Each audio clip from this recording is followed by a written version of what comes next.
Calling the March 12th, 2026 Covina-Valley Unified School District Board of Education meeting to order at 6 p.m. Roll call? Rachel Robles, Yes. Maria Here. Caceres. Here. Simon Wright, Here. Maria Cruz. Late. Sue Malucci. Here. Thank you. We have a quorum. Item 3, adoption of the agenda. We're going to postpone item 9C, Darren Murphy, South Hills High School, from recognition to a later meeting. Do we have a motion to adopt the revised agenda, removing item 9C from the agenda? So move. Sue Malucci, is there a second? Second. Simon Wright, any discussion? Hearing none, roll call? Rachel Robles. Yes. Maria Caceres. Yes. Simon Wright, Yes. Sue Malucci. Yes. Motion carries unanimously. Item 4, public comments regarding closed session. At this time, any person wishing to speak on any closed session agenda items will be granted 3 minutes. Mr. Wright, do we have any public comments? Yeah, we have 2 public comments. Thank you. First up, Mr. Adam Hampton, please. As a courtesy reminder, to ensure the public's right to be heard, the board has adopted Board Bylaw 9323B, which states 3 minutes may be allotted to each speaker and maximum of 20 minutes to each subject matter. Go ahead. Did you say I have 20 minutes? 20. Adam Hampton here, president of CUEA, Covina Unified Education Association, representing about 580 teachers, nurses, SLPs.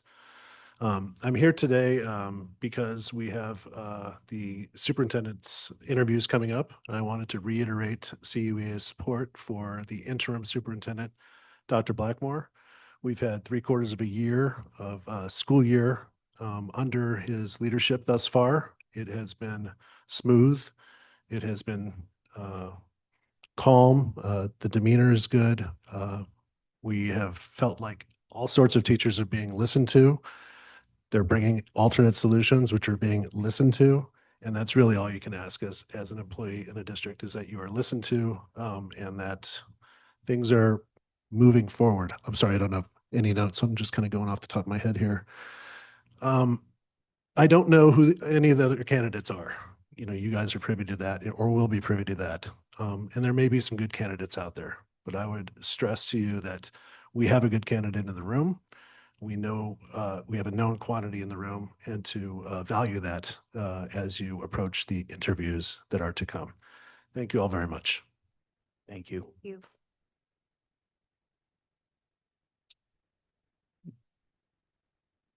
Next, we have Leslie Kell.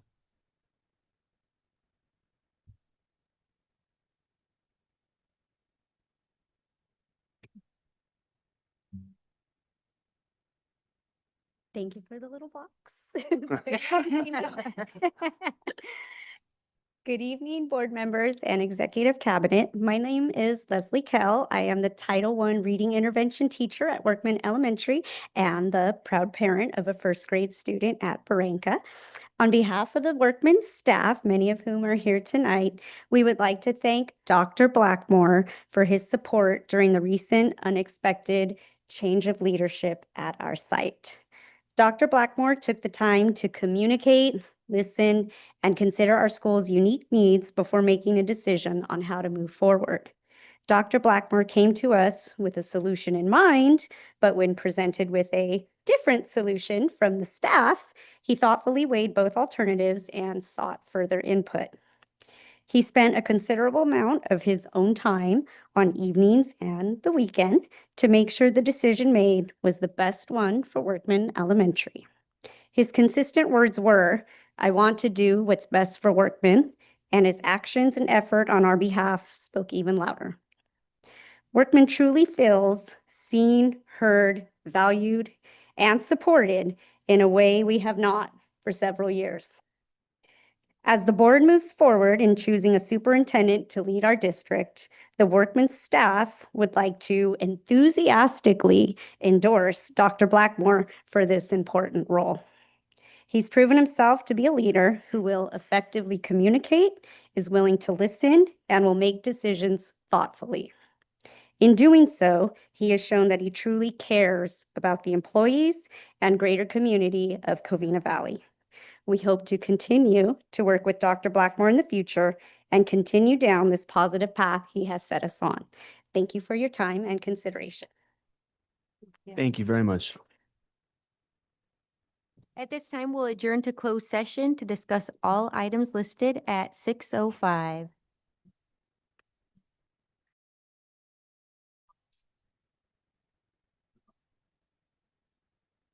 We will reconvene into open session at 7:05. Pledge of Allegiance, item 7, Dr. Paredes. Thank you, President Robles. I would like to invite Alejandro Cepeda, a fifth grader at Ben Lomond Elementary, and Principal Ryan Price to the podium.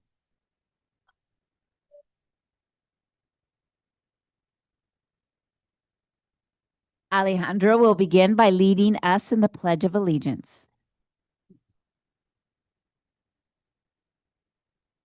Please stand. Remove your hats. Put your right hand in front of your heart. Ready, begin. I. And to the republic for which it stands, one nation, under God, indivisible, with liberty and justice for all.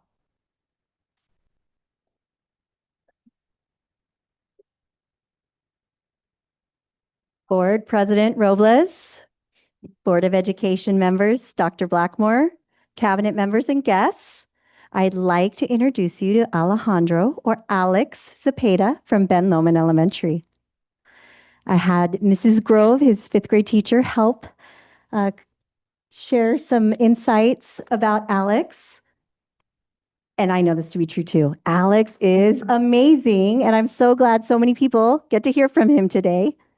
He's full of curiosity and wonder. He writes stories and music regularly. He is considerate, helpful, and extremely kind. And he is just an amazing kid. So I'm going to stop talking and let him talk and share.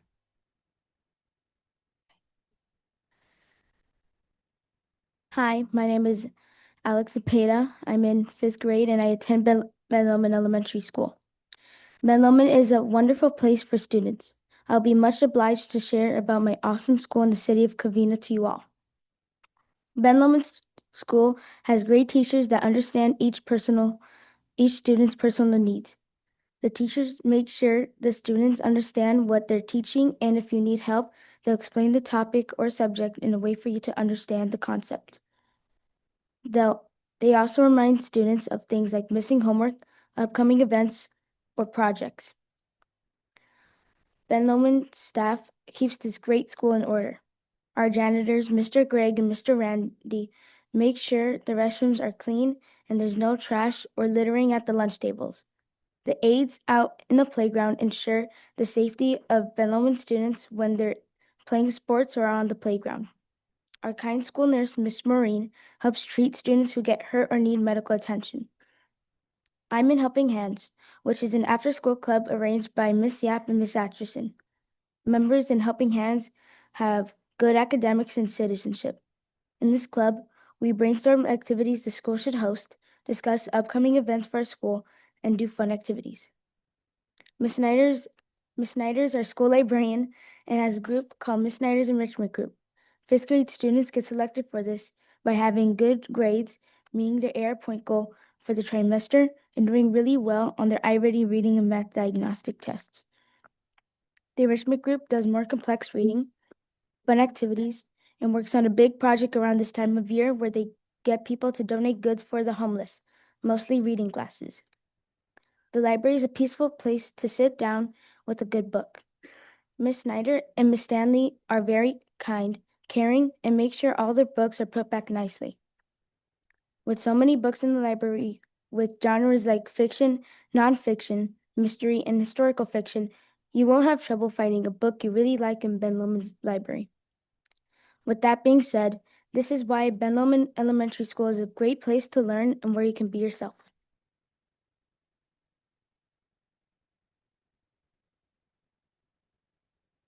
Item 8, report of action taken in closed session.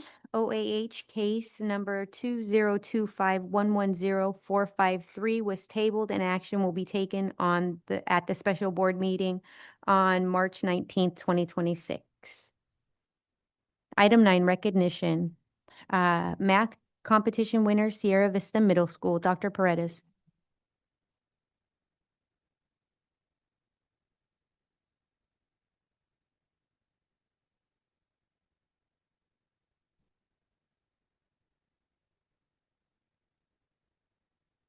I don't need that. All right, good evening, Board President Robles, Board of Education members, Dr. Blackmore, cabinet members, and all our wonderful guests here today. It is my privilege to introduce Mr. Grant Dineley, who is principal at Sierra Vista Middle School, and Miss Jessica Marshall, our assistant principal at Sierra Vista Middle School. They will be assisting us tonight to recognize the winners of the annual Lone Hill Math Tournament.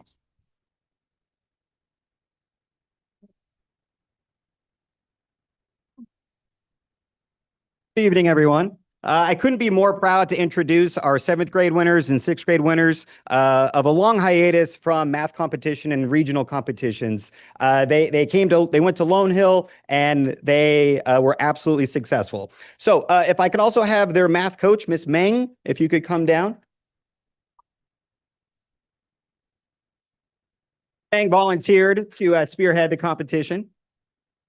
And so when I call your name, please come down, get your certificate, and be recognized. Ever Rogers.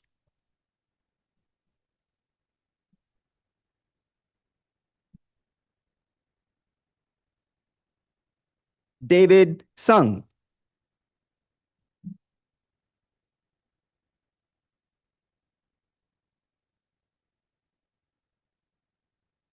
Melissa Ferret.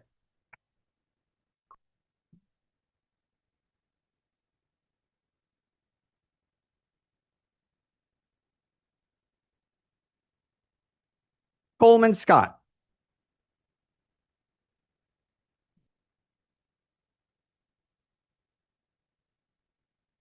Nathan Esquivel.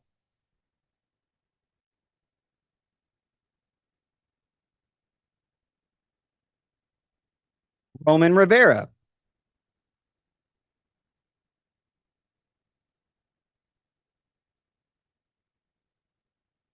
Matthew Salazar.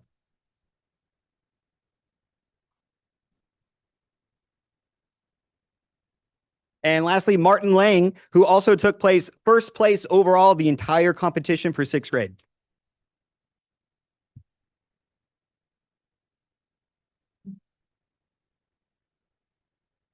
And I'm excited to announce that based on their performance, they've qualified to enter another regional tournament for LA County Office of Education that will take place late in April.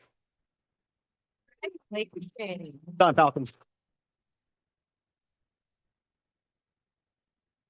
Item B, winter sports. Dr. Paredes.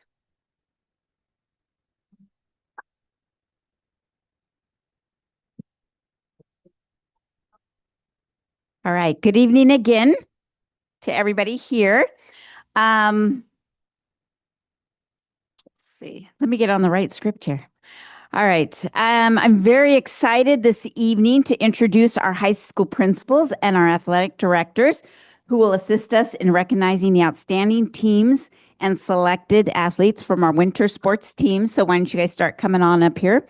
Also, I want to recognize Dr. Dalton, our Director of Secondary Curriculum and Instruction, who will be assisting us in the winter sports recognition today. Yeah, go ahead and come on up here. We are joined by Dr. Daisy Carrasco, Principal of Covina High School, and our athletic directors, Joe Brown and Jessica Ari Galander. Sorry if I say that wrong. Also, we have Dr. Leo Magion, Principal of Northview High School, and athletic directors, David Ochoa and Marcel Perez.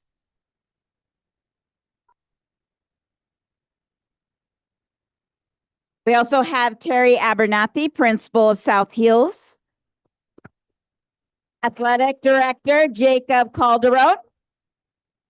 And Coach Murphy couldn't be here tonight because he's at a game right now. so he is not here with us tonight. We also are joined by Miss Rebecca Hansel, principal of Fair Valley High School, and Coach Jesus Chavez. Athletes, very important instructions, so listen carefully. As the athletic directors call your sport and your name, please come to the stage to receive your certificate. So you'll pick it up right here, and then you'll come over here and stand while they talk about you. And then following the recognition, you will be directed to exit through the double doors on that side, okay? Because down below, we have a screen where your families can take pictures of you. The principals are down there waiting, the coaches, and you can take a picture with them down there. So your parents can walk out with you as we call you and you start heading that way. Parents, you can head that way with them, okay? Has everyone got it? All right.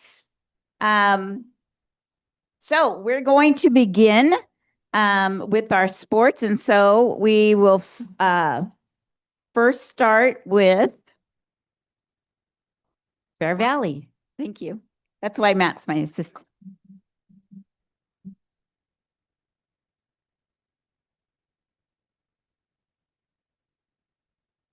Good evening, everyone. I'm Mr. Chavez, the coach at Fair Valley.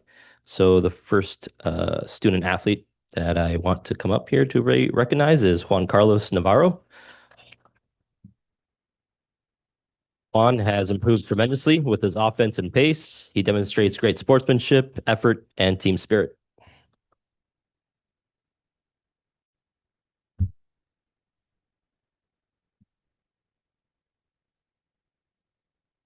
I do wish to recognize Angel Rodriguez. Unfortunately, he could not be here with us, but I just wanted to recognize his outstanding dedication this season and focus on the court.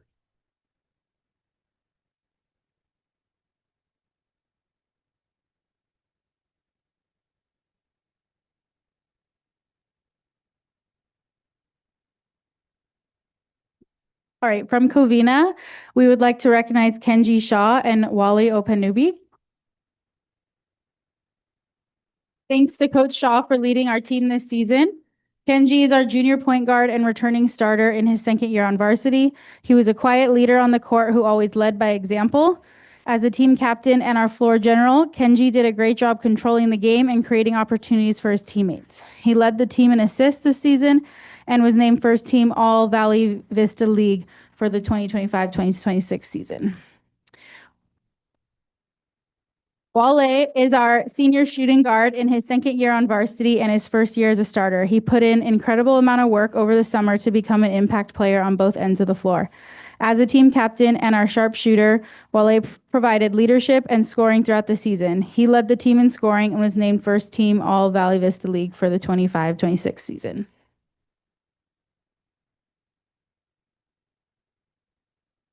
And now Northview.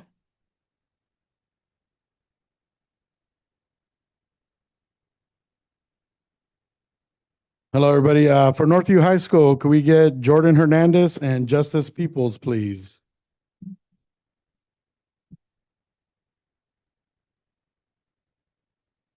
Jordan is a two-year varsity starter who led the team in scoring during league play, also led the team in three-point percentage. In the classroom, he has maintained an outstanding 4.3 GPA, reflecting his commitment to academics and excellence. Jordan consistently shows leadership, both on and off the court, setting a positive example for his teammates. He has continued to put in significant work to improve this game and prepare for a strong senior season. Justice Peoples is three-year varsity starter and serves as a team captain, providing strong leadership and experience for the program. He led the team in rebounding, showcasing his consistent effort and physical presence on the court. In the classroom, he has maintained an impressive 4.2 GPA, demonstrating his strong commitment to academics. Justice continuously pushes his teammates to improve, holding them accountable to be their best, both in the classroom and on the court. Once again, Jordan Hernandez, Justice Peoples. South Hills High School.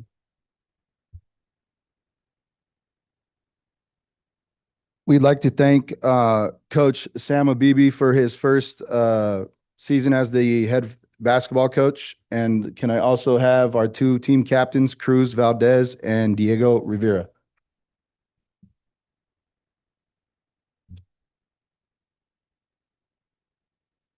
The 25-26 boys basketball season had so many memorable moments, milestones, and team achievements.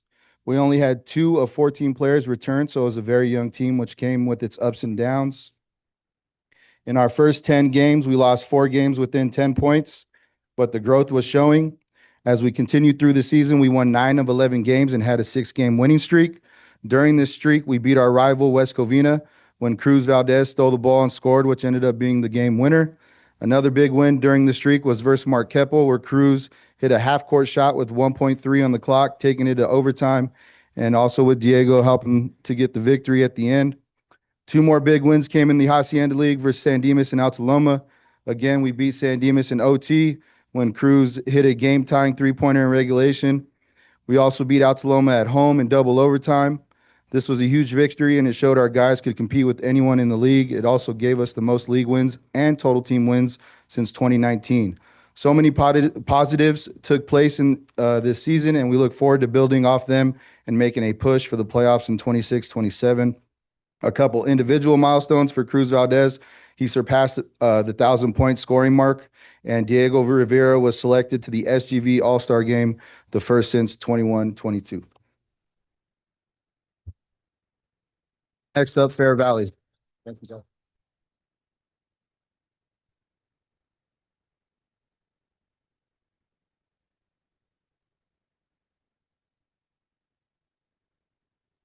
So I'd like to recognize Melody Bañuelos Hurton for girls basketball and Yoselin Gonzalez for girls basketball. Melody did an amazing job this season, improving both in her offensive skills and also in her defense, and just being an all-around awesome, just awesome energy for the team and support to everyone.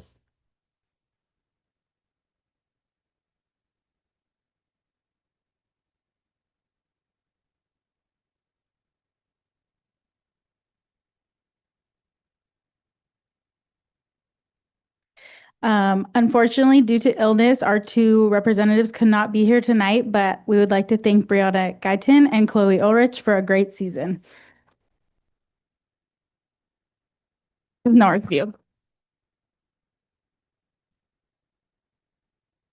Next up for Northview girls basketball, we have Ariana Sanchez and Jessica Mitchell. Coached by Coach Q Angeles. First off, we have Ariana Sanchez is a junior 2-year team captain, a 2-time first-team All-League selection, multi-time all-academic student athlete. She is an incredible leader, fierce competitor who helps ensure her teammates understand their roles while supporting them in reaching their goals. She leads and uplifts everyone around her. With her great sense of humor and leadership, Ariana continues to be a cornerstone of our program. Jessica Mitchell is a senior captain, honorable mention All-League selection, and a multi-time all-academic student athlete. She is a disciplined and dependable leader who understands what it takes to improve and consistently holds herself to high standards.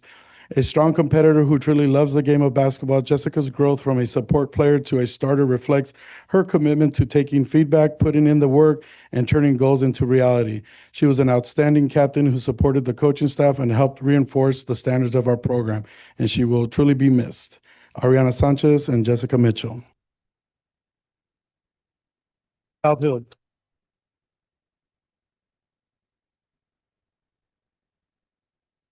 For South Hills girls basketball, we'd like to thank Waylon Witcher for his first year as head girls basketball coach. And then can I have the 2 team captains, Alexis Guerrero and Zaida Iloqui, come up, please?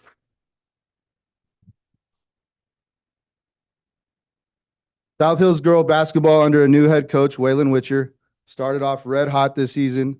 With the help of these captains, they finished second in league and earned their 4th straight playoff appearance. Although the season didn't end how they wanted, these 2 captains, Alexis and Zaida, are locked in for a big senior season.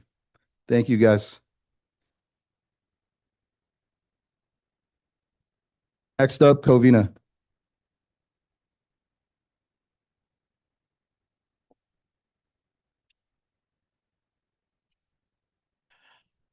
For Covina Boys Soccer, I have the pleasure of recognizing Jaden Perez and Aiden Spencer.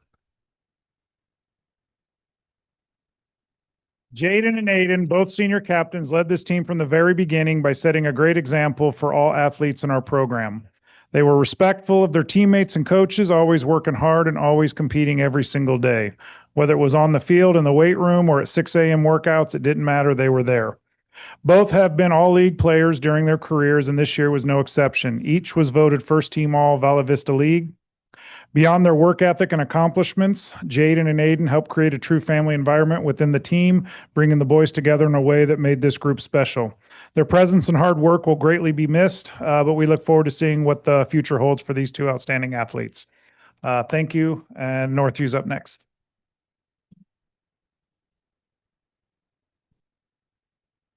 Northview Boys Soccer, coached by Mikey Chavez. Could we get Gael Alcaraz and Roberto Castorina?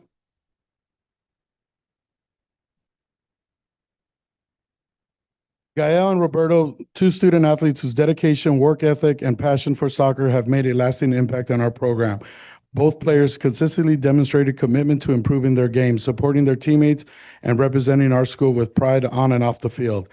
Through their hard work, leadership, and competitive spirit, they all earned all-league team honors, a well-deserved recognition of their talent and their contributions they have made to the success and culture of our team. Their growth as players and individuals over the past 3 seasons has been something truly special to witness, and we are incredibly proud of the example they have set forth for the future athletes in our program. Gael Alcaraz and Roberto Castorina. Thank you. Saltos.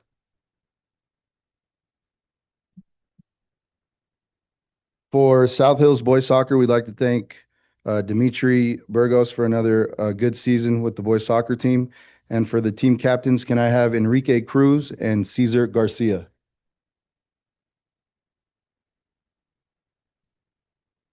The South Hills boys soccer team showed determination and resilience throughout the season, consistently competing with effort and pride.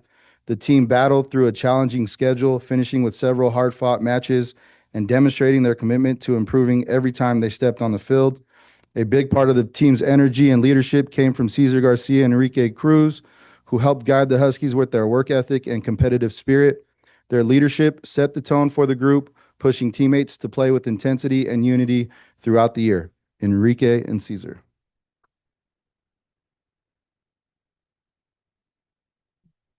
Next up, Covina.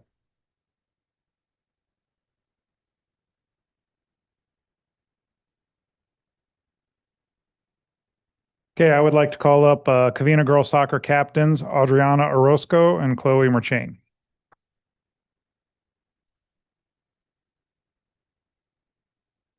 Adriana served as our captain this year as a junior and earned first team all-league along with all academic awards. Her skills are undeniable, but what separates her from the rest is her commitment to excellence on and off the field. She is an individual with high character and leads by example. Chloe was our senior who served as our captain this year. She was awarded second team all-league and displayed a high level of leadership for the team throughout the year. She is a force to be reckoned with and gave it all this entire season. Thank you. Northview's up next.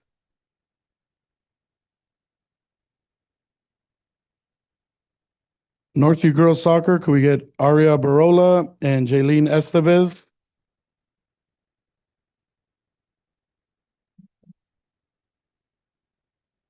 These two students were chosen to recognize for girls soccer are our captains on the field as well as in the classroom. Aria Barola has been a varsity starter for all the years she has played at Northview on our soccer team. She is a multi-sport athlete, a valedictorian, and a natural-born leader. Jaylene Estevez, another captain for our team, has been a varsity player for girls soccer for all 4 years of her high school experience. She too holds a high GPA and is an all-league CIF scholar. Both players are first-team all-league this year and together helped Northview girls soccer team take a second place and pushing to the first round of the playoffs for the first time in over a decade. Once again, Aria Barola and Jaylene Estevez. Thank you. Bills.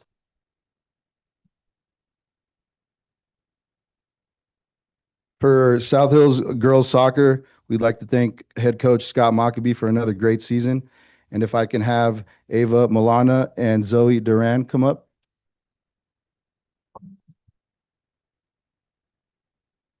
South Hills girls soccer had another great year. Not only did we finish with 11 wins, 5 losses, and 1 tie, and advance to the second round of the CIF Division III playoffs, but the girls represented their school and their district well on and off the field. These 2 players have been an important part of that success. They are both 4-year varsity players. They were the 2 top scorers, and they both have GPAs over 3.9. Zoe Duran scored 6 goals and has a GPA of 3.94. She is still waiting to hear back from all of the schools she applied to, but is hoping to attend either Stanford or UCLA next fall. Ava scored 9 goals and had a GPA of 3.92. There is still a possibility that she will continue playing in college and is still deciding between several schools. These 2 will be missed, but we're confident they will continue to be fantastic representations of South Hills girls soccer in the future. Thank you. Next up, Covina.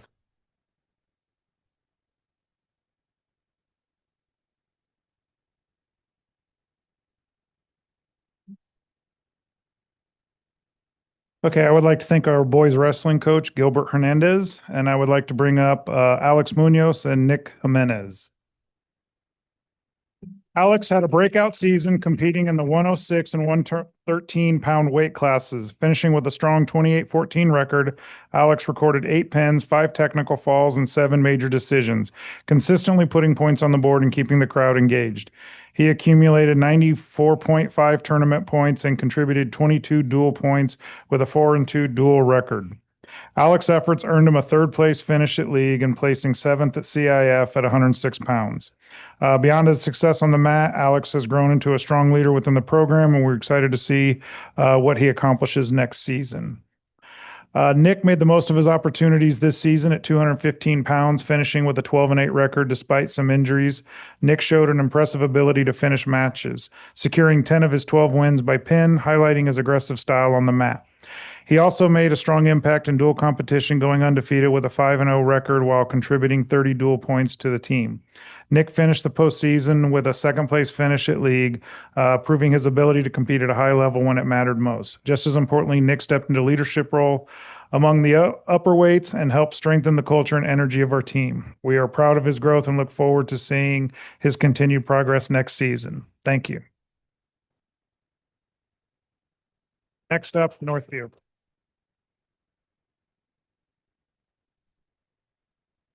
Northview Boys Wrestling, could we get Jacob Cruz and Henry Ariano?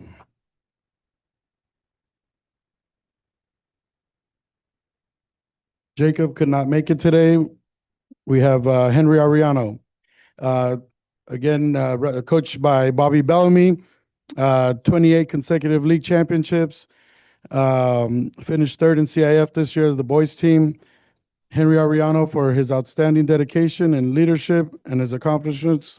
Henry is one of the hardest working athletes. His commitment to excellence and relentless work ethic have set a standard for everyone in our program. Henry's achievements speak for themselves. He is a 3-time team captain, a 3-time league champion, a 3-time CIF placer, a 2-time CIF finalist. This past season, Henry has had exceptional senior year, finishing 5th at the Southern Section Masters Tournament, which earned him a qualification to compete at the CIF State Championship.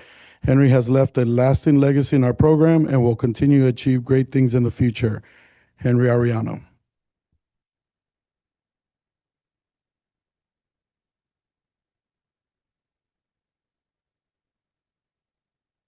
For South Hills Boys Wrestling, we'd like to thank head coach Chris Lopez for a great season and ask for the 2 team captains, Rex Topete and Caden Vasquez, to come up.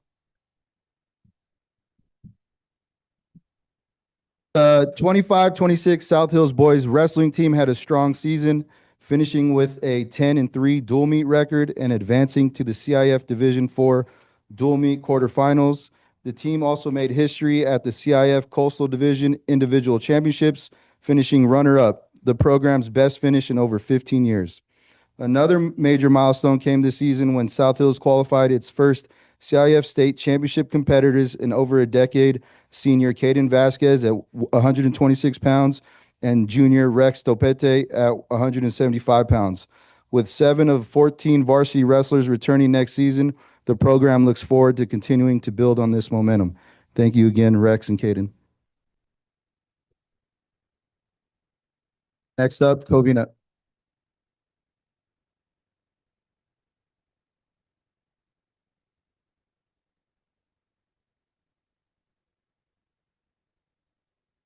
Okay, on behalf of girls water polo, I would like to recognize Abigail Ochoa and Danielle Sanchez. Coach Halo and I had the pleasure of coaching these two athletes this season, and they played a big role in helping the team achieve 8 wins for our second year.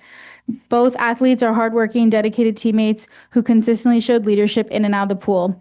With 6 brand new players on the team this year, our group had to quickly learn how to support one another and work together. Abby and Danielle helped set that example all season long.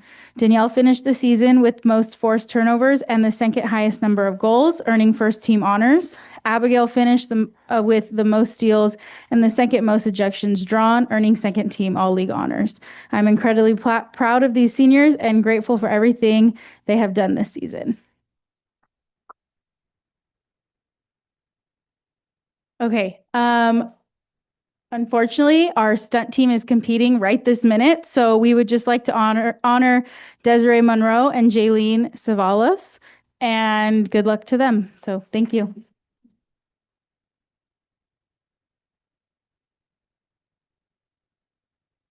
Our two cheer comp nominees today are Gianna Moran and Isabella Becerra.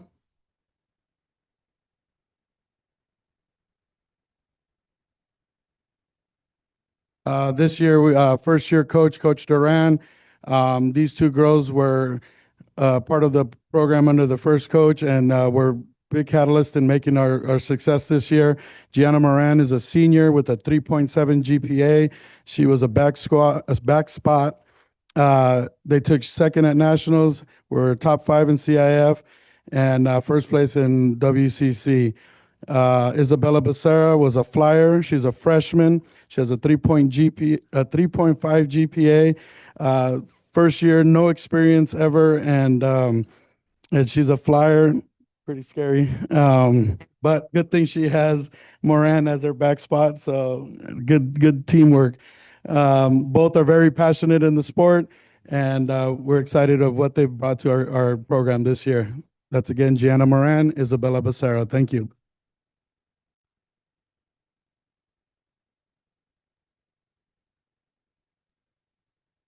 All right, before we begin recognizing our CIF championship athletes for South Hills, I want to take a moment.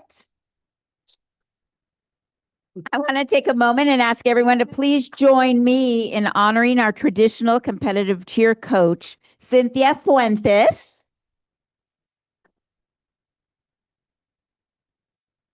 On up.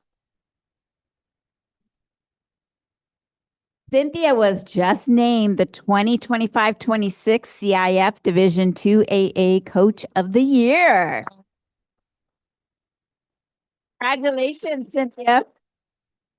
Her leadership and dedication powered an incredible season and carried this team all the way to the 2026 CIF Division Championship title. Coach Fuentes, congratulations. We're very proud of you.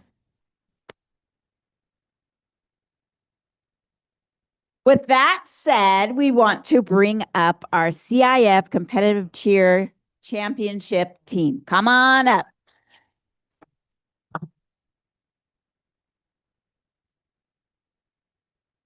So for the 25-26 season, was truly a historic year for South Hills Competitive Cheer. This year, the program successfully defended its titles as back-to-back CIF Southern Section 2 AA champions and back-to-back USA Spirit Nationals Show Cheer Intermediate champions.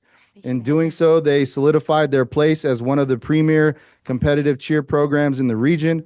Their success is rooted in discipline, accountability, preparation, and an unwavering commitment to excellence. On the national stage, South Hills traveled to Florida to compete at D1 National High School Championships at ESPN Wide World of Sports, earning a silver medal finish in their first appearance at that level of competition. The team also secured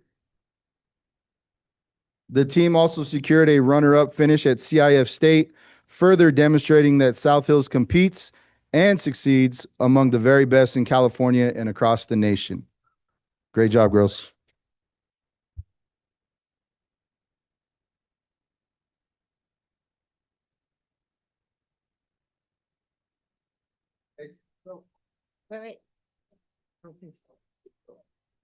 We're going to call up each girl and they'll receive their award. Okay, first we have Raylene Torres. Tia Q. Ailey Portillo. Isabella Ponce. Shailene Padilla. Sheila Moran. Alyssa Mesa. Ava Hernandez. Zariah Hernandez. Madison Hernandez. Nadia Gonzalez. Gianna. Alaya Garcia. Emma Gallardo. Shayla Fuentes. Andrea Fernandez. Cameron Durango. Angelina Dominguez. And Kaylee Chacon.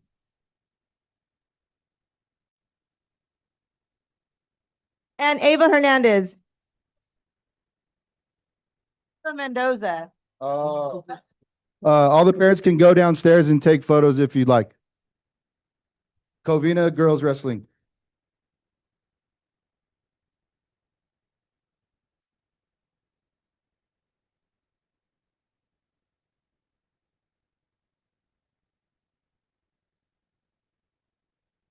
I would like to thank our girls wrestling coach, Gilbert Hernandez, on an incredible season. And then I would like to bring up Giselle Monganel and Alyssa Phillips. Giselle had an outstanding season and proved to be one of the most reliable competitors on our team. Winning in the 100 and 105-pound weight classes, Gigi finished the year with an impressive 25-16 record, recording 17 pins and 4 major decisions along the way. She also made a major impact in dual competition, earning 36 dual points with a 6-1 record. Her consistent performance led to a second-place finish at league and a trip to CIF. Alyssa Phillips delivered a dominant season at heavyweight, finishing with a 28-11 record. She was a constant threat on the mat, securing 19 pins, 1 technical fall, and 1 major decision, while accumulating 117.5 tournament points and placing in the top 3 at every tournament she entered. In dual meets, Alyssa was unstoppable, posting a perfect 7-0 record and contributing 42 points. Her dominance helped lead the team to a 6-1 dual record and a trip to the CIF Division IV Dual Championships. Alyssa also captured her second Valle Vista League championship and advanced to CIF. Both girls have set the standard at Covina, and their contributions to the program will certainly be missed. Thank you. Next up, Northview High School. South Hills. For South Hills Girls Wrestling, we'd like to thank again Chris Lopez and Coach Sam Lopez for a great season coaching the girls. But if I can have the 2 captains, Mia Moda and Anissa Lopez, come up, please.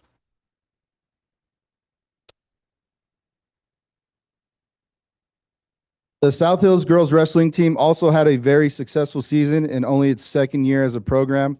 The team finished with an 8-3 dual meet record and reached the CIF Division III dual meet semifinals, the first time in school history. The team was led by sophomore captain Anissa Lopez, who posted an impressive 36-8 record, and senior Mia Moda. Both athletes finished in the top 12 at the Southern Section Masters meet. The girls team also placed 3rd overall at the CIF Central Division Individual Championships. Looking ahead, the girls program returns 13 of 14 starters, positioning the team to compete for its first league title and CIF championship in the near future. Thanks again to Anissa and Mia.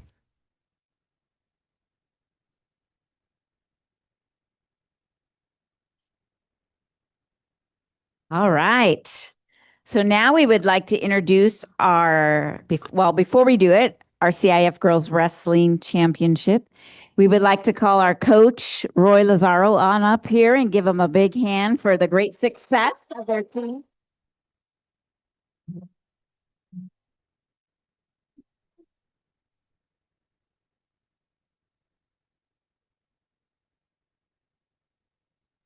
We want to thank you for a wonderful season.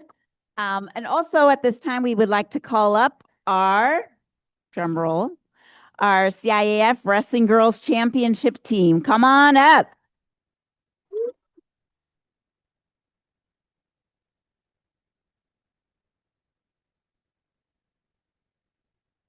As we're coming up, I just want to say that they had an outstanding season.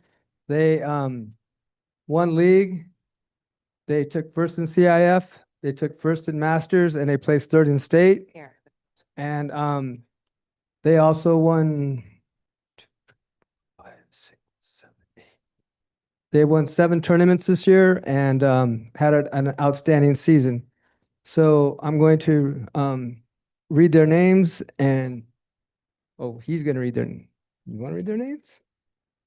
Yeah. Okay, go ahead. Coach Roy's going to do it. Oh, thank you. Okay. It's a long list, so bear with.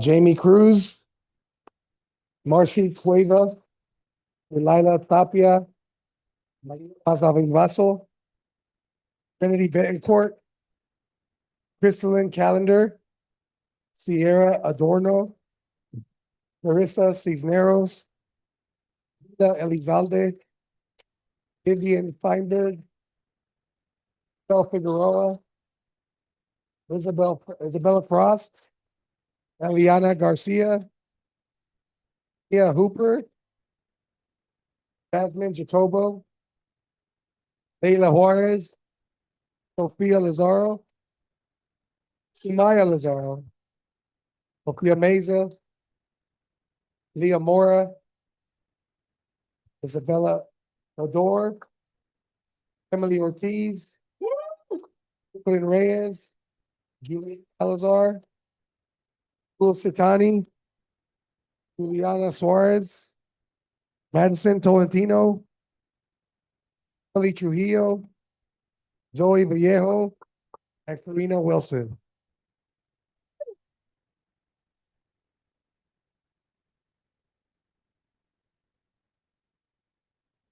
I move to take a 5-minute recess. Is there a second? I'll second. Okay, roll call. Rachel Robles, yes. Maria Caceres, yes. Sue Bellucci, yes. Leslie Nicholas. Yes. All right. Rachel Robles? Yes. Maria Caceres? Yes. Simon Wright? Yes. Maria Cruz? Yes. Sue Bellucci? Yes. Motion carries unanimously.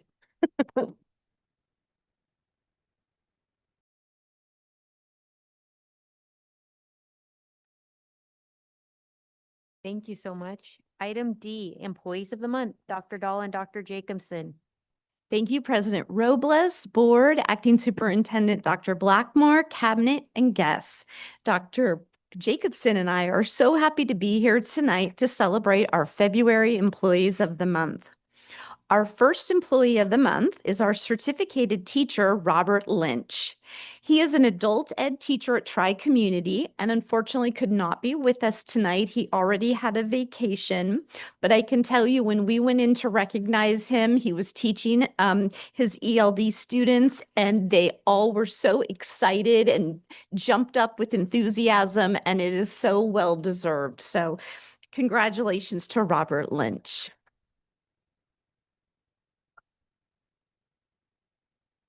Our next employee of the month is Catherine Lundy, an RSP teacher at Merwin Elementary School. That's so cute. Ms. Lundy is highly deserving of this Employee of the Month recognition. She consistently demonstrates professionalism, accuracy, and timeliness in all of her assessments and IEP meetings. She collaborates, and she is a true leader with all her students, making remarkable progress towards their IEP goals and their grade level standards. And we are so excited to recognize Ms. Lundy tonight.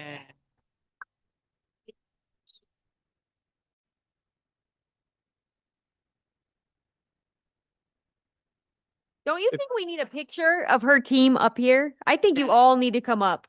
Come on. Come. That is so Come on cute. down. Come this way. Put them out. Michelle, put them in the. Yeah, that's amazing. I love Yeah, yeah. those. I know. Congratulations. Yeah, you guys are amazing.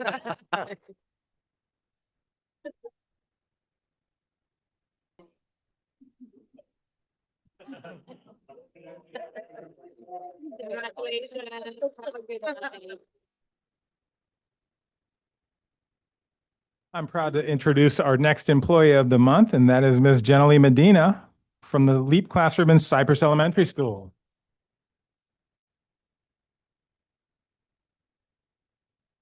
Jenny is an extraordinary and hardworking team member who consistently goes above and beyond to support students and staff. She builds meaningful connections with her students by learning their interests and providing patient, compassionate, and individualized support to help them all succeed. Congratulations, you're so deserving of this honor.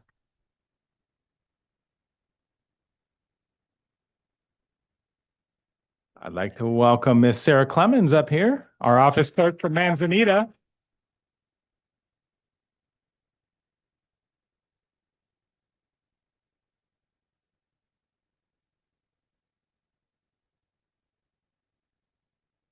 Sarah brings positive energy, and she brings people that bring positive energy too, apparently. She brings positive energy and a welcoming presence to the front office at Manzanita each and every day, creating a supportive environment for students, families, and staff. She's hardworking, dedicated, and consistently managing a busy workload. But no matter how full her day may be, she maintains a positive attitude and a warm demeanor always. Congratulations, Sarah.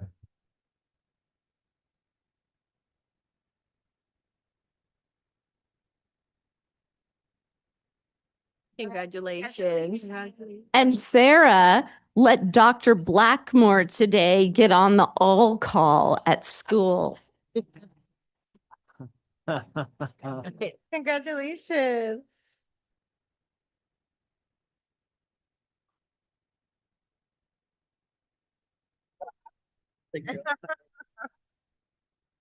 And our management employee of the month is Socorro Yanez.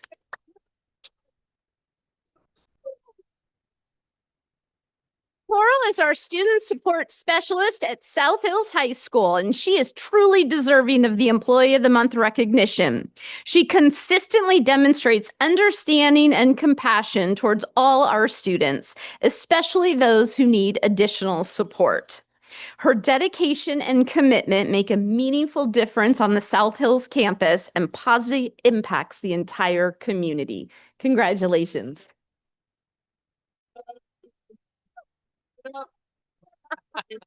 Congratulations. Congratulations.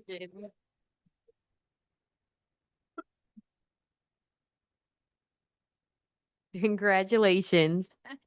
Item 10, presentations. Item A, developer fee justification study. Mr. Correa.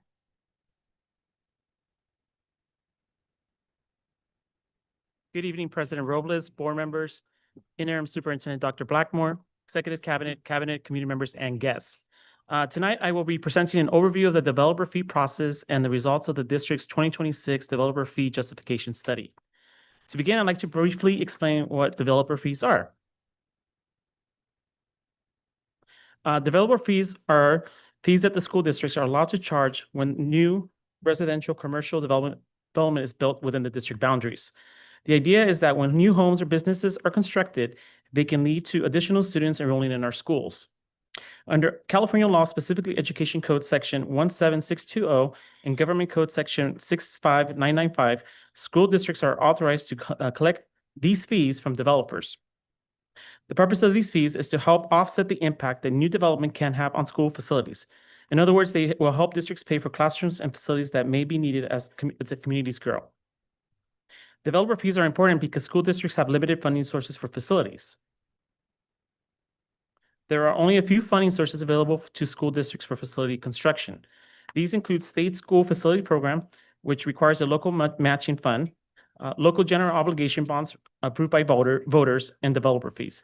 Not listed here as well, I forgot to include were community development fees. When new development occurs in the community, it creates additional facility needs. Districts may need more classrooms or expanded facilities to accommodate the growth.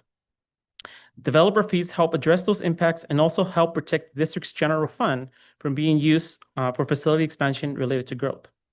The amount district has charged for developer fees is set periodically and adjusted by the state. On January 28, 2026, the State Allocation Board approved a biannual adjustment to the statutory developer fee rates. As shown here, the allowable residential rate increased from $5.17 to $5.38 per square foot, and the commercial rate increased from 84 cents to 87 cents per square foot. However, before a district can adopt these new rates, it must complete a developer fee justification study. Before discussing the study itself, it's also important to understand how developer fees can and cannot be spent. Allowable use include construction or reconstruction of school facilities, modernization projects, planning, and design costs. However, developer fees cannot be used for routine maintenance, deferred maintenance, or general operating expenses. Here are some of the recent examples of how developer fee revenue has supported projects within the district. Developer fees have supported several projects across the district recently. For example, they contributed approximately $313,000 towards the Covina High School aquatic project and more than $3.5 million towards the Covina High School softball project. They also fully funded the South Hills High School softball and baseball lighting project and will fully fund the Northview High School turf and track lighting project. These examples demonstrate how developer fees help fund facility improvements that benefit our students and athletic programs. In order to increase developer fee rates, district must follow a specific process required under state law. First, the district must complete a developer fee justification study.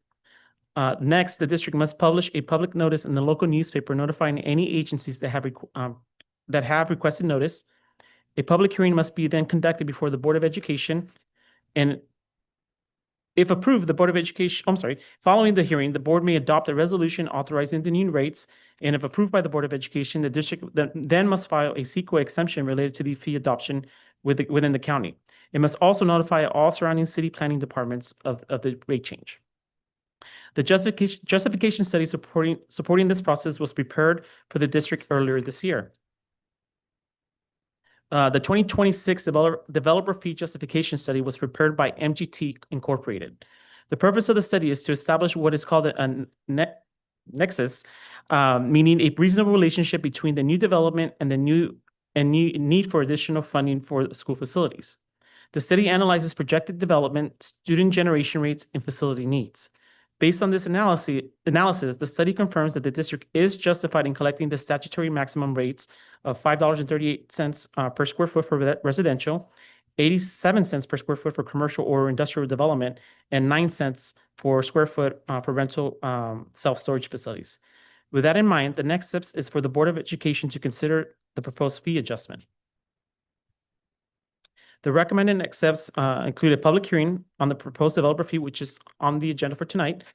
Following the hearing, the board may consider adopting resolution number 25-26-13 later tonight under action, which would authorize the district staff to implement the new rates, statutory fee rates.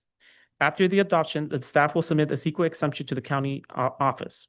If approved tonight, the new rates would become effective May 11, 2026, which is 60 days from adoption. At this time, I'd be happy to answer any questions or receive any comments from the board. No questions, thank you. Thank you. All right, item B, second interim report, 25-26. Mr. Correa.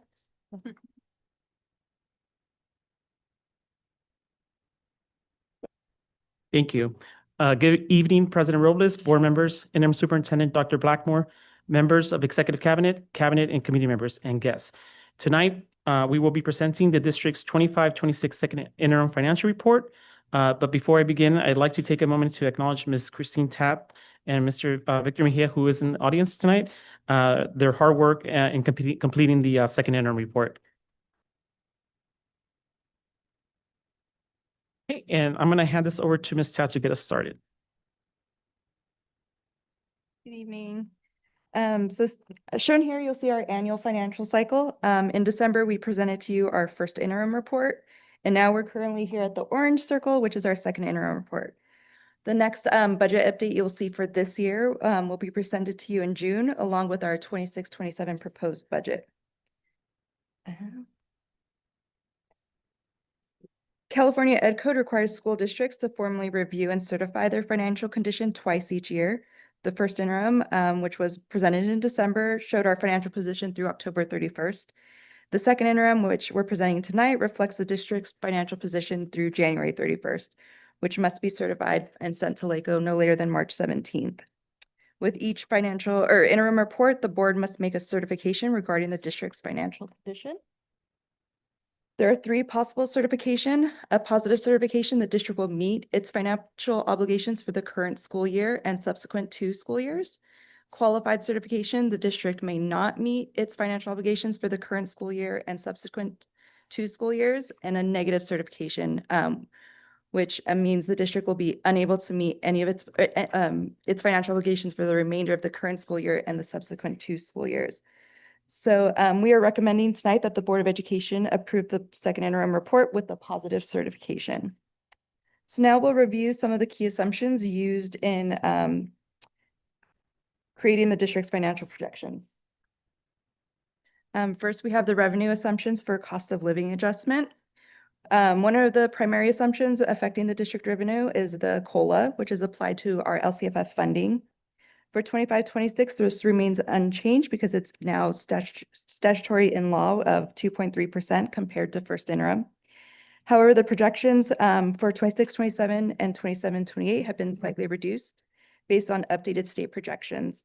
So you'll see from our initial projection in first interim, or the state's projection in first interim was at 3.02% for 26-27 to a 2.41%, which is a decrease of about 0.6%.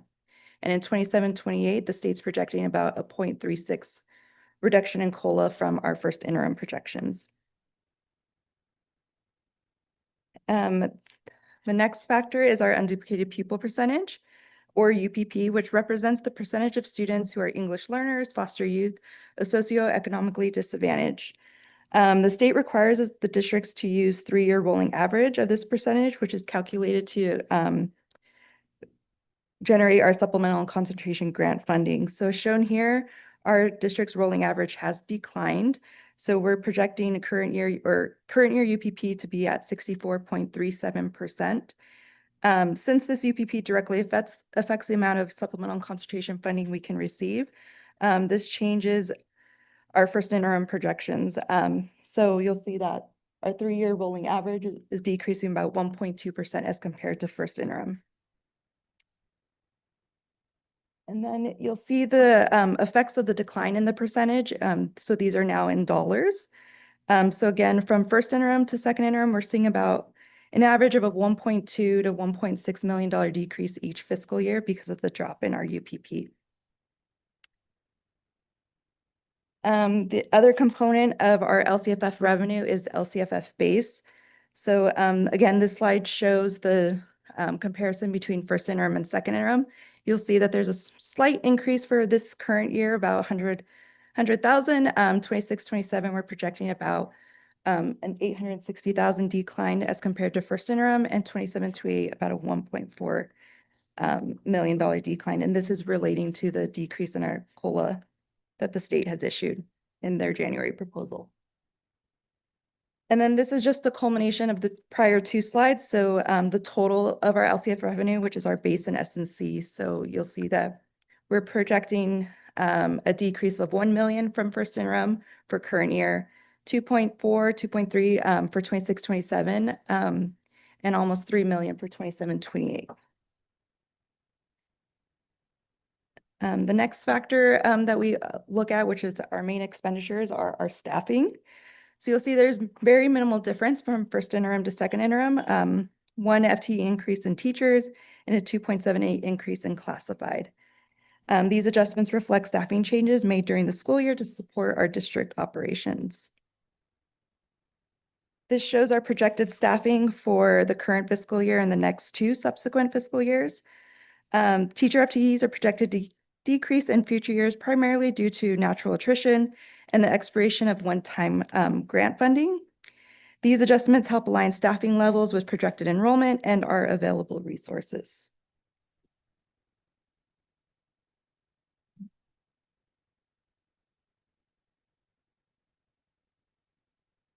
So this slide here summarizes the district's three-year financial projections for the unrestricted general fund.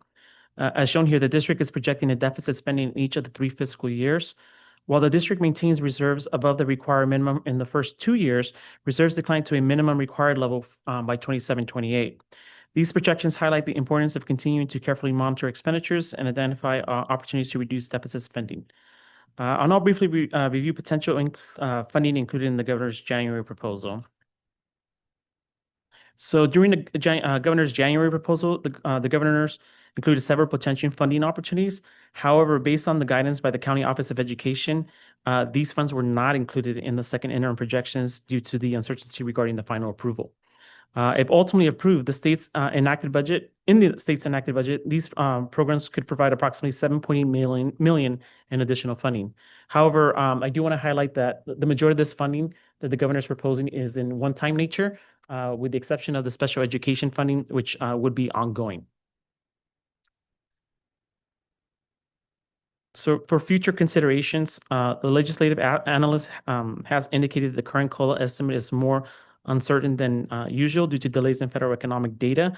However, we recently did receive some good news. It sounds like the COLA that's being projected for next school years actually might increase from what the governor proposed in January.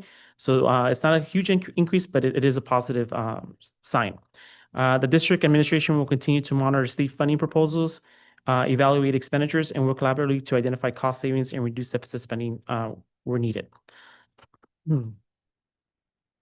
So next steps, the Board of Education will take formal action tonight on the second interim report later tonight in action. Following approval, the report will be submitted to the County Office of Education by March 17 for their review and approval. And then district staff will continue to monitor the governor's May revision and incorporate any updated information as we develop the 26-27 adopted budget. That concludes our presentation. At this time, we'd be happy to answer any questions or receive comment from the board. Any questions? Any questions? Seeing none, Thank you. We appreciate it.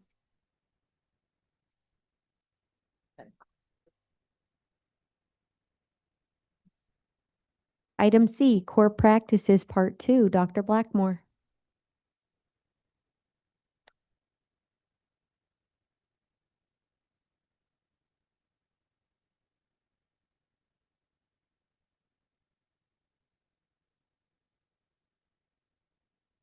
Thank you, President Robles, Board of Education members, cabinet members, and guests. Tonight, I'm presenting part 2 of our core practices, which will focus on curriculum and instruction, which is the foundational elements that drive student achievement across every school in Covina-Valley Unified School District.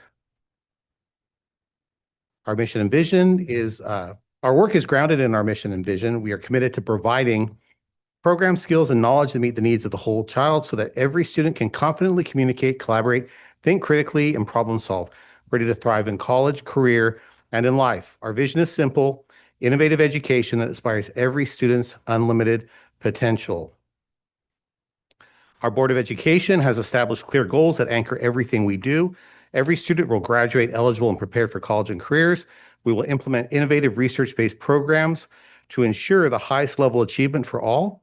We'll foster positive environments that connect students to learning, attract and retain high-quality staff, maintain fiscal responsibility, provide safe and clean facilities, and actively engage families in our community. Tonight's presentation speaks directly to the academic achievement goals on this list. So core curriculum. Selecting the right core curriculum is one of the most consequential decisions that a district makes. Our process is thorough and transparent.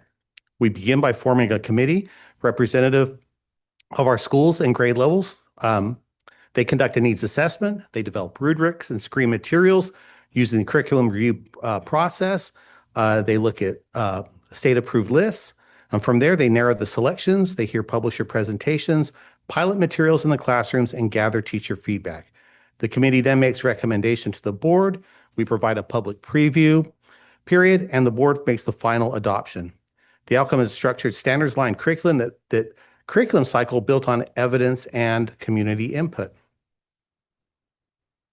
Beyond our core adopted materials, we also have a rigorous process for selecting supplemental curriculum.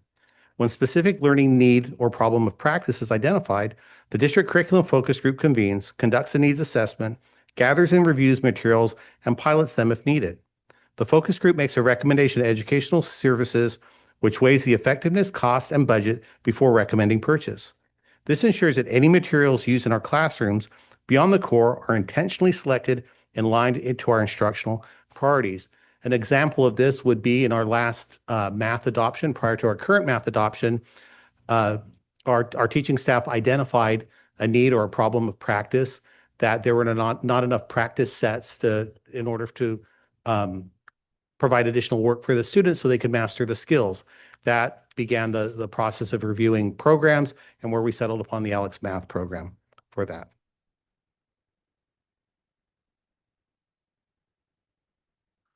So as you can see, our district follows a structured curriculum adoption process to ensure instructional materials that remain current, standards aligned, and supportive of high quality teaching and learning across all grade levels.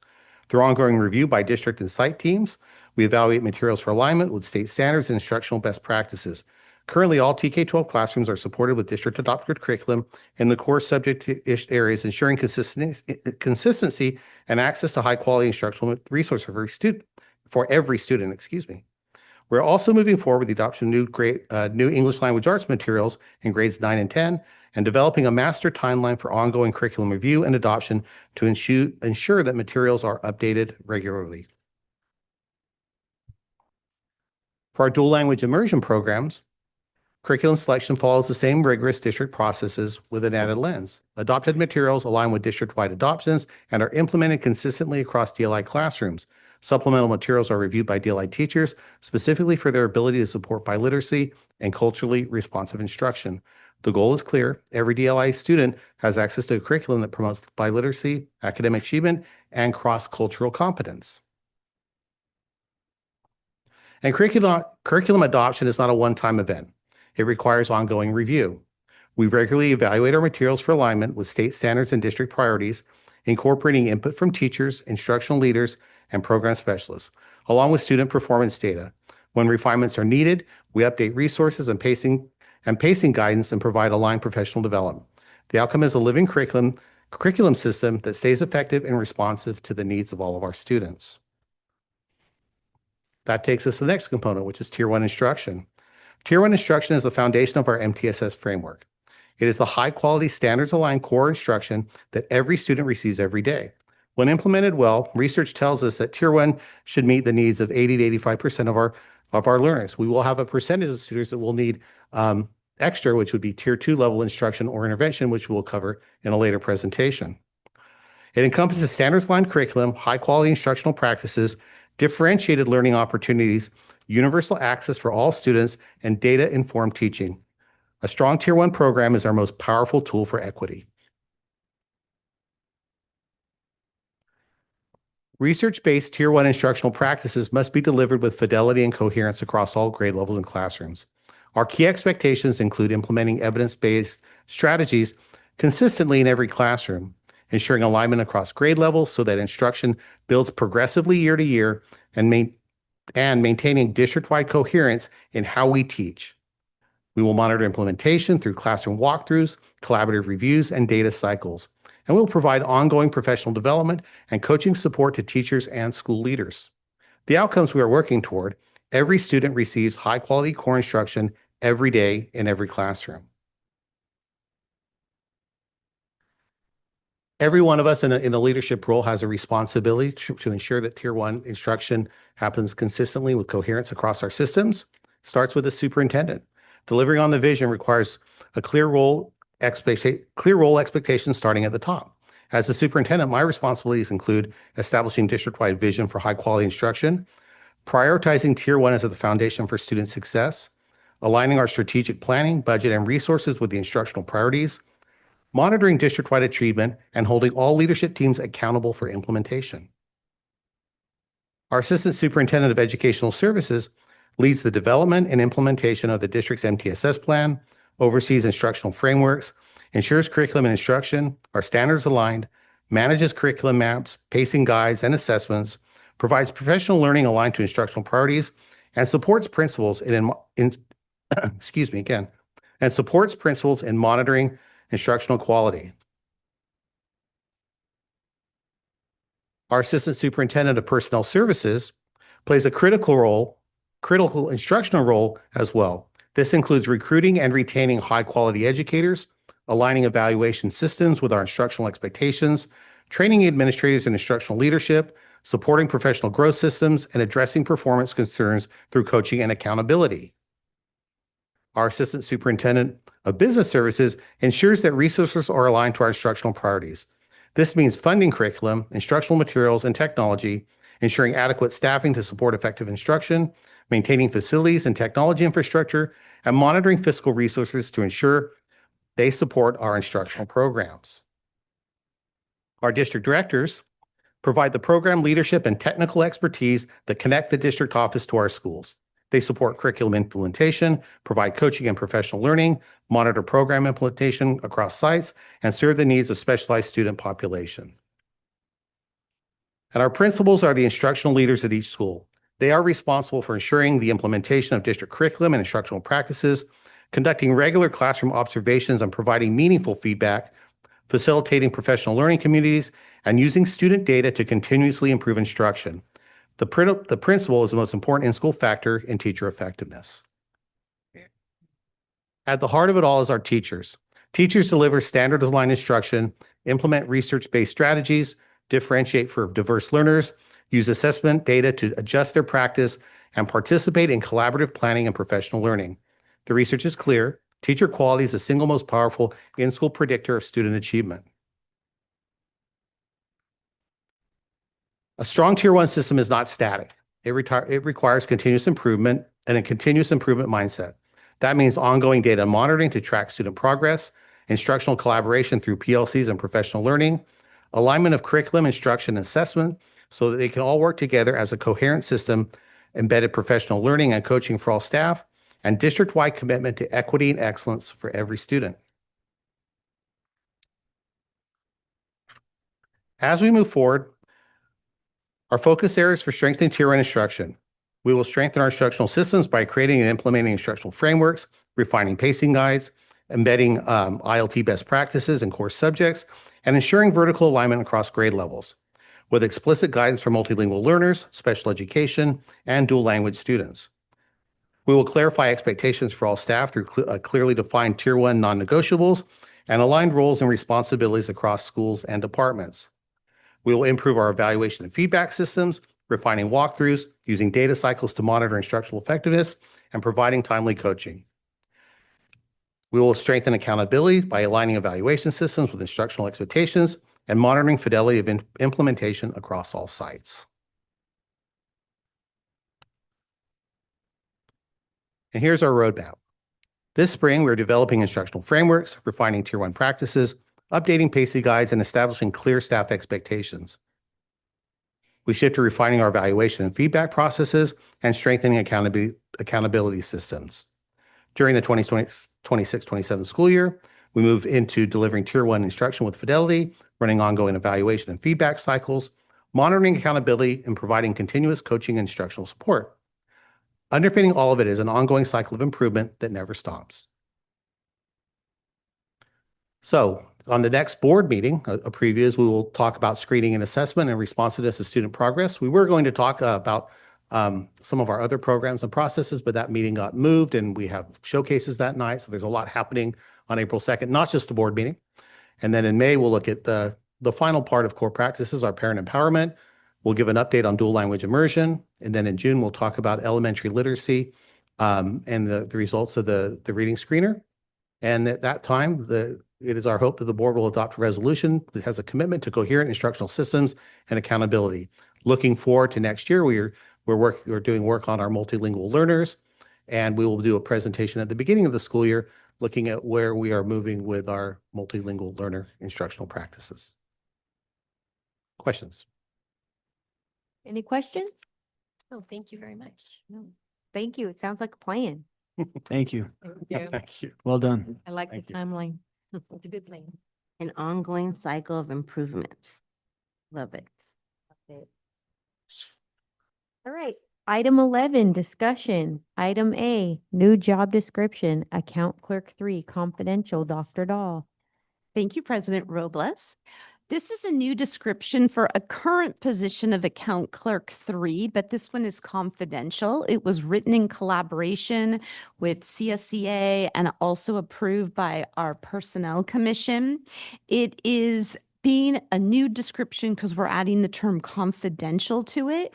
And that is because this individual has to be a confidential person because all the duties and roles and responsibilities that they are incorporating all deal with negotiations, position control, staffing, and budget. Thank you. Any questions? All right. Next item, item C, revised job description, coordinator, extended school programs, Dr. Dahl. All right. Thank you, President Robles. This is a new job description that this individual will be overseeing our extended school programs before, oh, I'm sorry, multilingual. This is a new job description where our,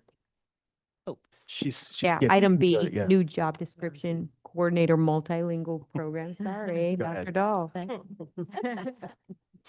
This is a new job description for our multilingual programs, looking for an individual to supervise, monitor, and evaluate our EL and our dual programs. Wonderful. Item C, revised job description, coordinator, extended school programs, Dr. Dahl.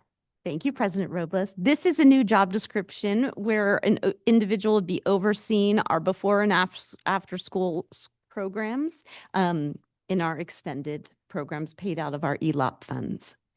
Thank you. Any questions, any discussion? All right, moving on. Item 12, public hearing. Item A, 2026 developer fee justification study and developer fee increase. A public hearing is hereby declared open at 8:34 p.m.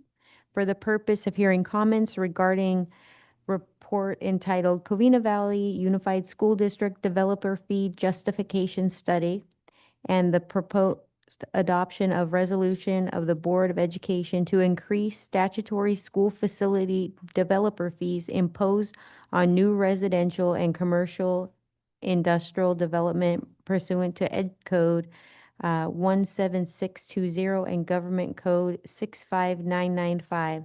Do we have any comments from the public?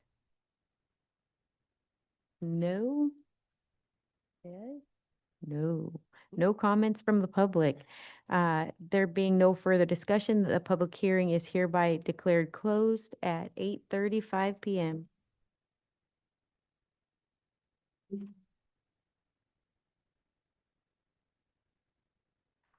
Item 13, public comments. At this time, any person wishing to speak on any agenda items will be granted 3 minutes. Mr. Wright, do we have any public comments? No. Thank you. Superintendent Board Member and Student Board Member comments. Item 14. Dr. Blackmore. Thank you, President Robles, members of the board, cabinet members, and all of our guests that are remaining. I'd like to begin by thanking Alejandro from Ben Lomond Elementary School for leading us in the pledge this evening and for sharing a little bit about his school. He did a wonderful job representing the pride and spirit of Ben Lomond and the great work happening across our district. I'd also like to recognize the accomplishment of our winter student athletes.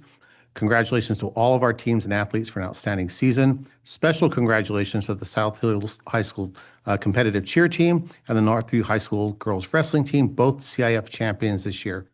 We're also proud to recognize Northview wrestler Marcy Cueva. I think we'll be bringing her to a later board meeting, who was honored as a CIF champion of character, recognition that reflects not only her athletic excellence, but her integrity and leadership. I'd like to congratulate the students from Sierra Vista Middle School who were recently named the middle school math champions for the Lone Hill competition. Their achievement highlights the strong teaching and learning happening in our classrooms. Also like to thank and recognize our employees of the month for their dedication and service to our schools. It's also been an exciting week of recognition for our high schools. South Hills High School has been named a California Distinguished School, and Covina High School has been recognized as a California Exemplary Dual Enrollment Awardee School. Both outstanding honors that reflect the hard work of students, staff, and our school leadership. And finally, I'd like to congratulate several individuals who represent the very best of Covina-Valley. Today, we recognize Ms. Socorro Hernandez, a teacher at Manzanita Elementary School. She has been named the Covina-Valley Unified School District Teacher of the Year for 25-26. I'd also like to recognize Daniel Rubio, behavior aide at Cypress Elementary School, or 26-27, sorry. Someone caught me. Daniel Rubio, the behavior aide at Cypress Elementary School, has been named the Covina-Valley Unified School District Classified Employee of the Year. And Sal Flores Chatfield and Mitchell Chatfield have been named our Covina-Valley Unified School District Volunteers of the Year. We look forward to a year of celebration for all of them. They remind us of the incredible students, staff, and community members who make Covina-Valley such a special place. Thank you very much. Thank you, Dr. Blackmore. Mrs. Malucci. Thank you and good evening. I'll just make it quick. I want to thank Alex for leading us in the Pledge of Allegiance and sharing with us about Ben Lomond.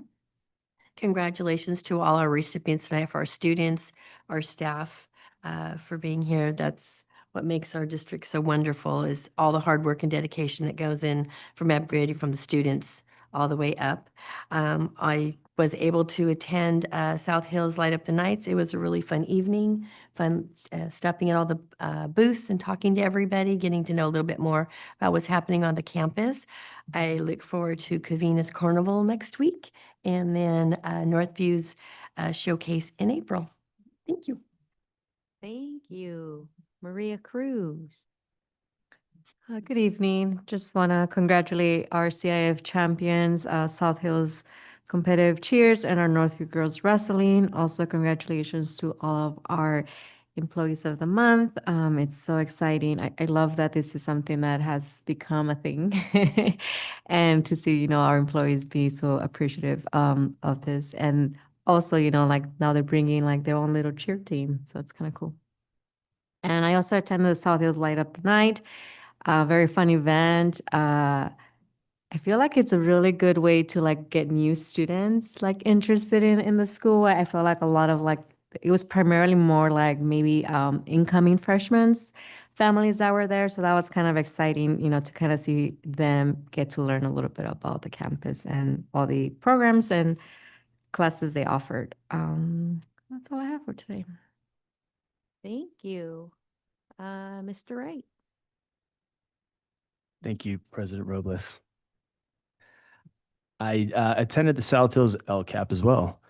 Aptly named Community Voices, where community members were able to express their opinions on desired programs and our focus areas. I think we had a pretty good participation. It felt like it was really good, though we can always improve, and we'll have a report on that very soon. So also South Hills is a California Distinguished School.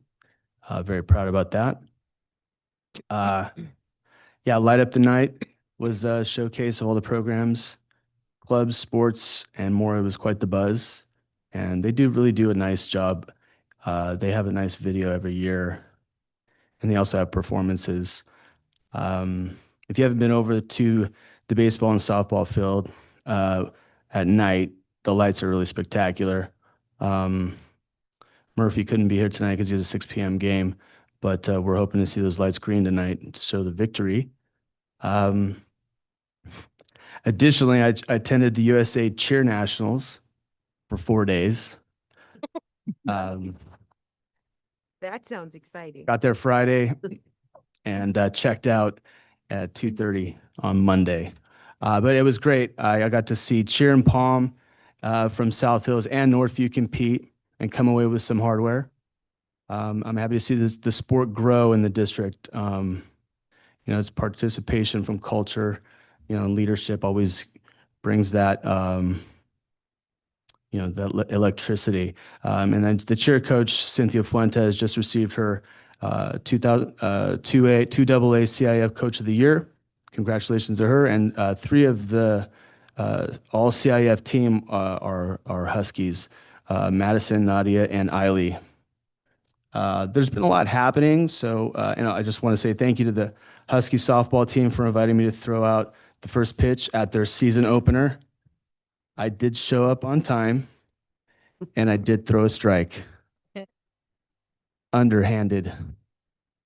It was an underhand throw. It was good. I didn't even practice. Yeah. I You know, just he got out there and practiced. threw a strike. Was Uh, anybody on the mound? There was a catcher. I was on the mound, Moved the and mound. Mr. Correa was there. He got a video of it. Okay. He's I also had a great visit at Barranca Elementary, Sierra Vista Middle School, and Covina High School last week or the week before. Congratulations to Sierra Vista for winning the annual Lone Hill Math Tournament. Love to see that. Just voracious appetite for math. Congratulations to our winter sport athletes again. It's nice to see the abundance of success from our students, including the Northview girls wrestling team for their third in state finish. And again, congratulations to the Vikings there. I'm very much excited and looking forward to attending the Covina High School Carnival, as well as the grand opening of the new Sportsplex at Covina High School. So I hope to see everyone else there too. Okay, that's good. That's it. Type that in, Duke. Type that in. Start putting a timer on him. 3 minutes. His use of words though for this one. Voracious. Buzz. Like it. I made up for last time because I didn't say anything. All right, Ms. Caceres. Well, it's not going to be as nice as, Mr. Wright, but good evening, everybody. I just want to share a little bit about what we've done in the past week or so too, along with everybody else. I think I want to congratulate all of our athletes and our staff who were recognized tonight. Last week, we did attend the CABE conference where 2 of our students were recognized from Manzanita, Isabel and Jesseline. They got to read both of their writing, and they got a writing award along with $300 each. So that was really cool. Sessions, we attended sessions that focused on dual language.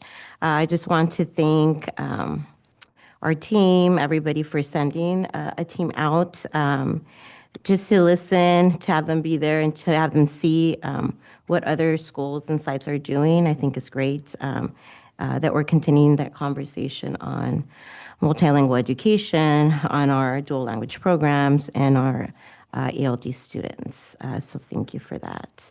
I also want to thank you for this bringing this coordinator of multilingual programs, which will, gear more of a focus on what our program, our multilingual programs, how they develop and how we improve and succeed academically in each of those.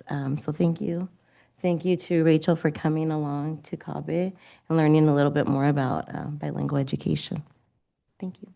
Oh, we also attended our walk and talk, and I want to thank Mesa and Workman teachers for coming out and walking with us. Yeah, I just hung out with Maria, so I have nothing to say. Item C, Student Board Members Report. Leslie Nicholas, our representative from Covina High School.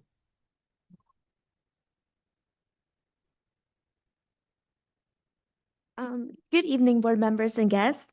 Thank you to Alejandro for leading us in the Pledge of Allegiance. Thank you to everyone who participated earlier in tonight's meeting. And congratulations to all of our award recipients and our incredible athletes. It is always inspiring to see what accomplishments are across our district. I know that I'm personally excited to see what Sierra Vista's mathletes accomplish in the future as a fellow math lover. I would also like to thank everyone who's helped support the improvements to our softball field. Our athletes truly appreciate having a space where they can continue to grow and compete. Over the past month, we were also able to recognize several important cultural celebrations, including Black History Month, Lunar New Year, and Kobe Day through different activities on campus that help bring students together and celebrate diversity.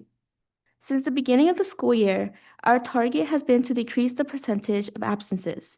Thanks to Ms. Morera, our counselors, school resource officers, and wellness counselor, our school takes on a whole child approach to support their unique needs. So big shout out to them. As a result, chronic absenteeism has steadily declined over the past 3 years, improving from 17% to 13% and now 11%.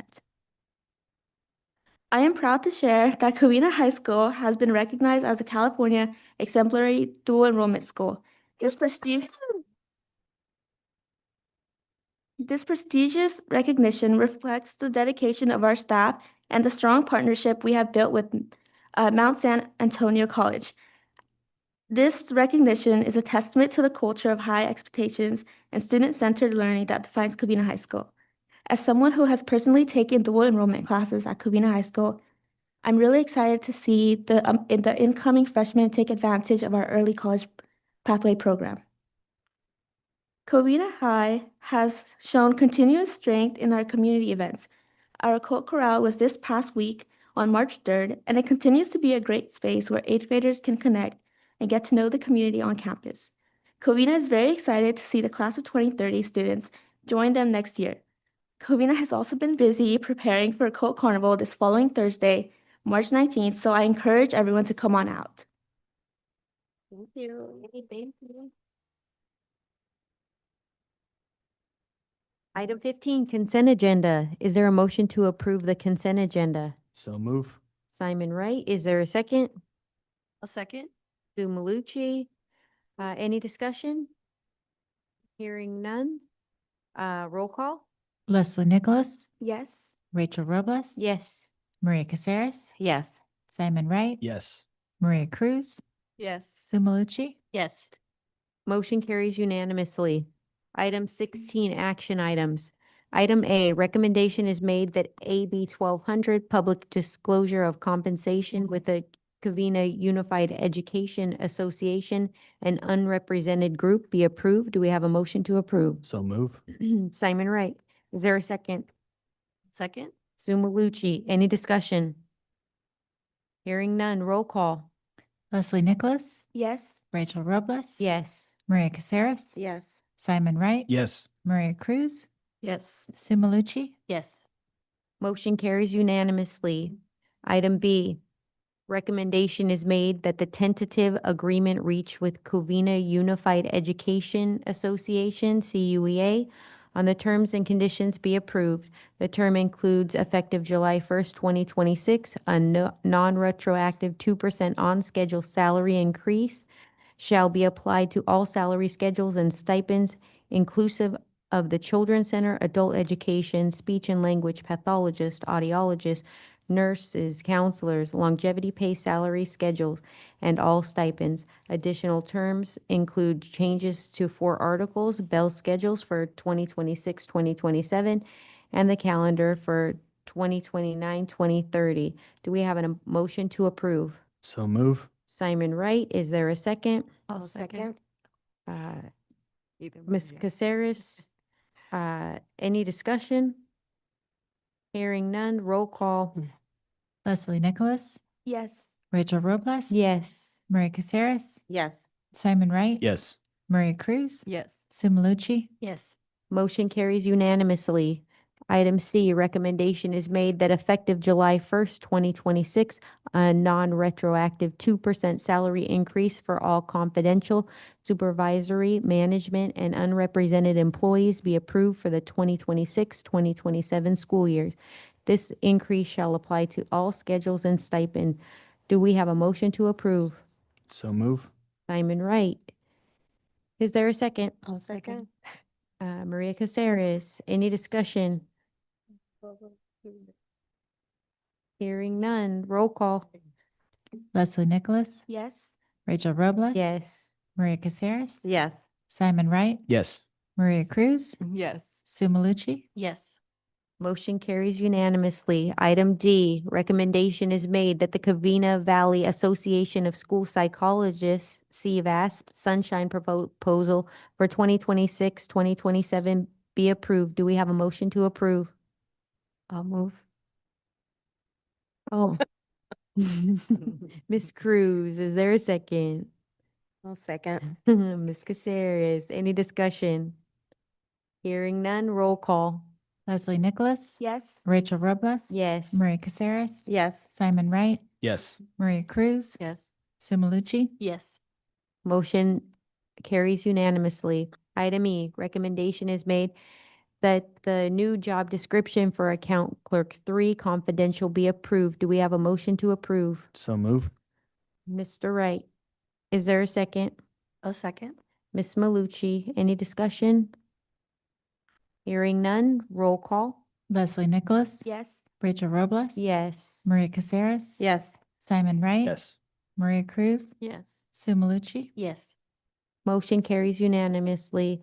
Item F, recommendation is made that the revised new job description for coordinator multilingual programs be approved. Do we have a motion to approve? I'll move. Maria Caceres, is there a second? A second. Sue Malucci, any discussion? Hearing none, roll call.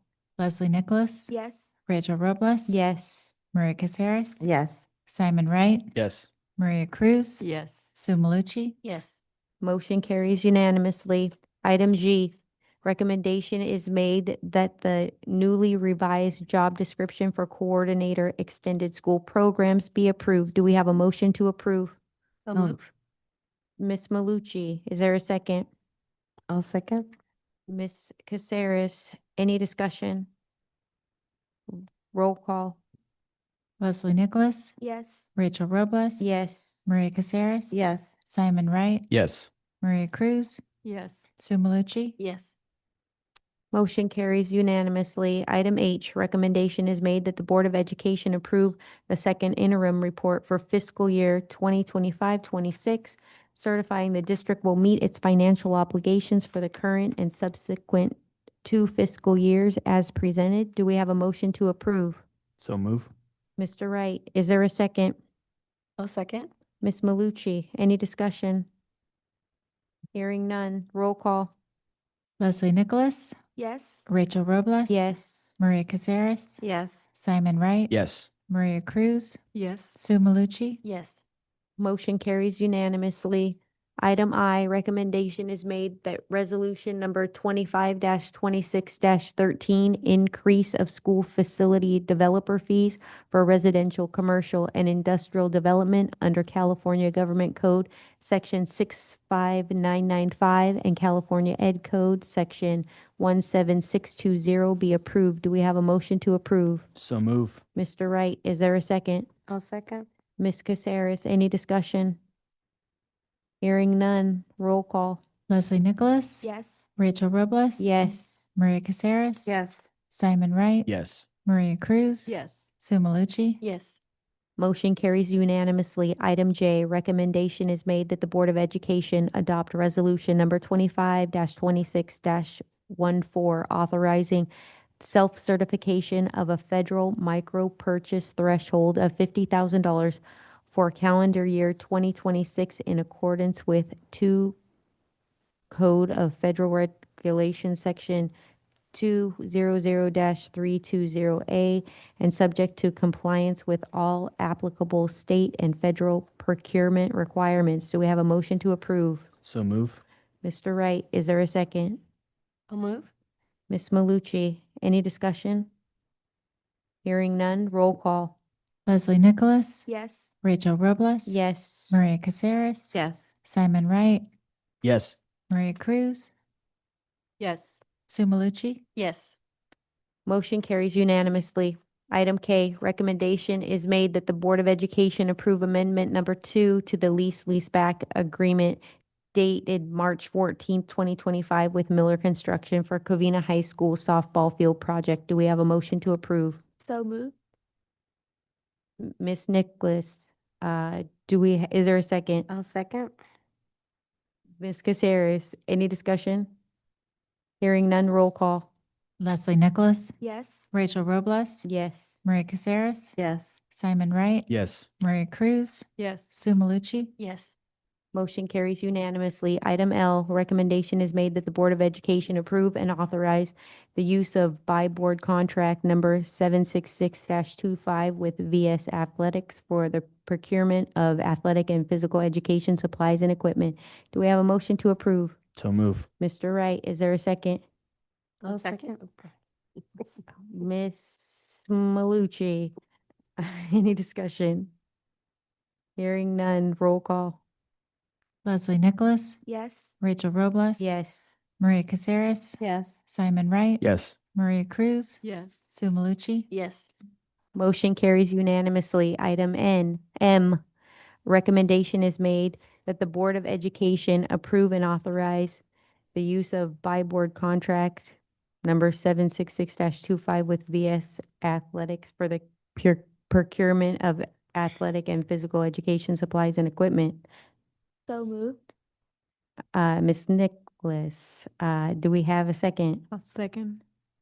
Ms. Cruz, any discussion? Hearing none, roll call. Leslie Nicholas, Yes. Rachel Robles. Yes. Maria Caceres, Yes. Simon Wright. Yes. Maria Cruz, Yes. Sue Malucci. Yes. Motion carries unanimously. Item N, recommendation is made that the board approve the administrative panel's findings for student stipulated expulsion case number 2025-26-02. Do we have a motion to approve? So, Ms. Malucci, is there a second? second. Mr. Wright, any discussion? Hearing none, roll call. Rachel Robles, Yes. Maria Caceres, Yes. Simon Wright. Yes. Maria Cruz, Yes. Sue Malucci. Yes. Motion carries unanimously. Item O, recommendation is made that the board approve the administrative panel's findings for student stipulated expulsion case number 2025-26-03. Do we have a motion to approve? So move. Mr. Wright, is there a second? I'll second. Ms. Malucci, any discussion? Hearing none? Roll Rachel call. Robles, Yes. Maria Caceres, Yes. Simon Wright. Yes. Maria Cruz, Yes. Sue Malucci. Yes. Motion carries unanimously. Item 17, new items. Board members and superintendent may share new items. Anything to share, Dr. Blackmore? Not at this time. Anyone else? No. Okay. Moving on. Item 18, closed session. There is no additional closed session needed.